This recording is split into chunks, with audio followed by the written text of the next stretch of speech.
I was asked to share with you a story about a major move that I made this past year and the decisions that led to that move. I realized in order for me to share that story with you that I was going to need to tell you of a different story of a major move that I made. For just shy of 3 years, I had been working at a small university in the Midwest, and while it had been right for me to take it at the time, at some point it just clearly became wrong for me. I don't know if you've ever had that kind of aha moment where you just wake up and realize, I'm not supposed to be here. I was talking with my best friend, Steve Thayer, and having coffee and telling him that I was struggling to get out of bed in the morning, which for me was really unusual as a morning person. And he kind of casually remarked, well, maybe you've lost your reason for getting up. And as cliche as that sounded, he was right. I hated living somewhere cold and gray, and I was probably more impacted by that than the average person.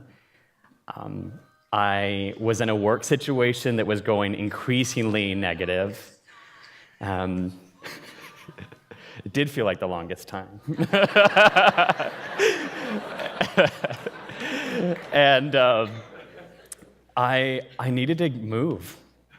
And sometimes moving is an obvious decision, and other times it's not.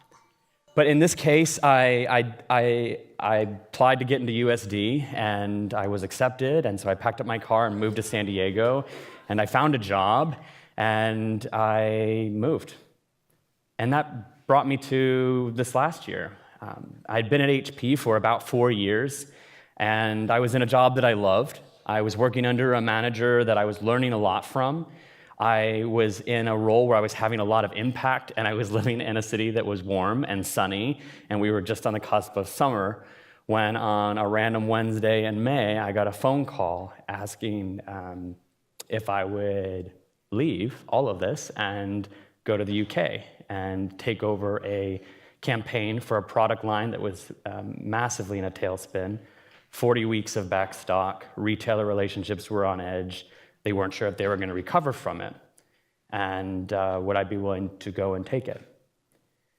And it's really easy to move from a bad situation to a good situation, but when you're in your ideal situation, it's really hard to consider taking on a really uncomfortable, unknown one.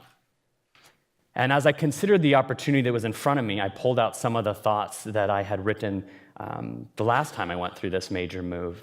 And I want to share those today because I feel like everyone faces these crossroad moments, these high-stakes decision moments where you're deciding. And sometimes it's a clear good and bad, and sometimes it's a good, and sometimes it's a good and an unknown. And that's where I was. And so I want to share these with you. The first one is to stop tolerating that which isn't right for you. My old role was really challenging, and when I would talk to one of my mentors at the time, Chris Edmonds, he would always ask me, well, Noah, why do you tolerate that? And while it wasn't as relevant in this role at HP, because now I was in a good situation, there was an underlying message in what he said that was still relevant, and that was this, that you alone are in control of your job, of your work environment, of your life, and the position that you want to be in. And sometimes that means taking control of it. You see, there was a song that was famous by Doris Day in the 1960s, that whatever may be will be, but actually that's a really bad life philosophy. And it should stay in the 60s. The truth is, sometimes you have to take control of your life, and sometimes you have to have tough conversations, and sometimes you have to make difficult decisions. But if you're willing to get uncomfortable, you can get comfortable. And that really leads me to the next decision, or the next point, because when you are most aligned to what you value, that's when you're most energized. And so my second point is really get clear on what you want. That way you recognize it when it comes along. You see, I think there's a lot of times where people are really unhappy, but they don't have real clarity on what it is that they want. So it's as if they find themselves jumping from one boat that's going in the wrong direction to another, maybe nicer boat that's going in yet the wrong direction.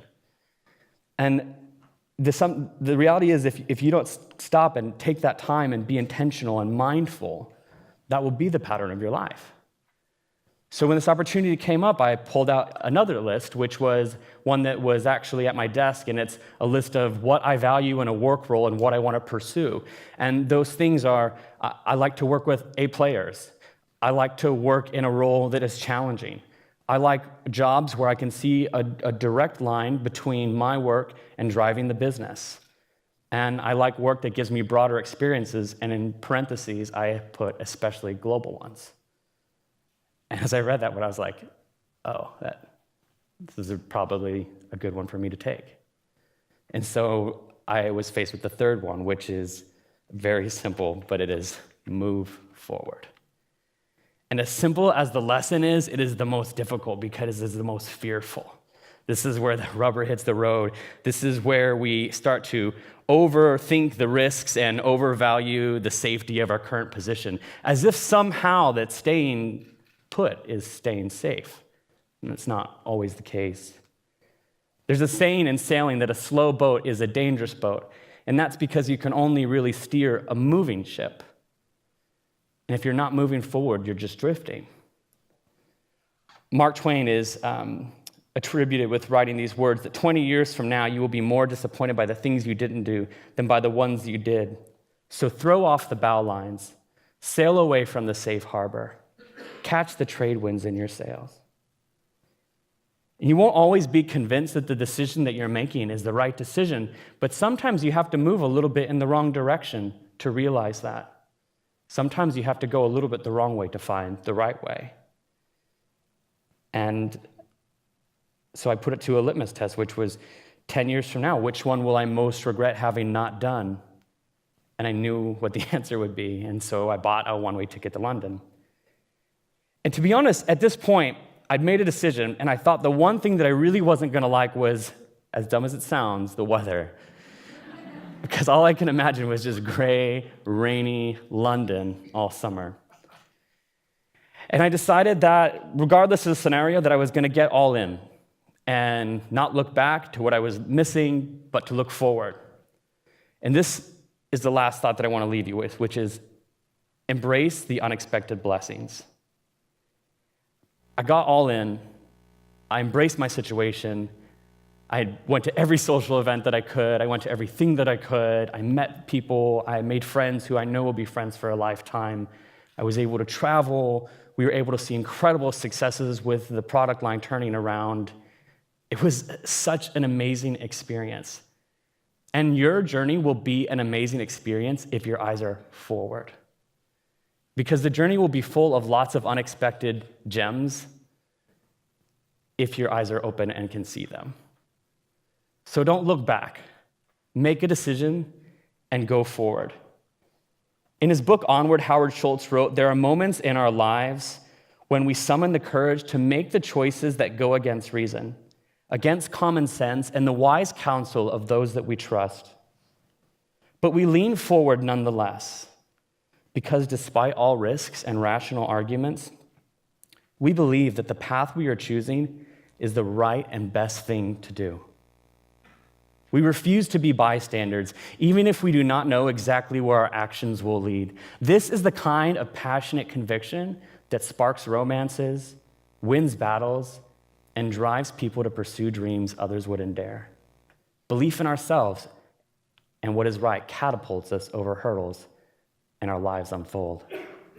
Life is the sum of all of your choices," wrote Albert Camus. "Large or small, our actions forge our futures and hopefully inspire others along our way." I hope this inspires you along your way.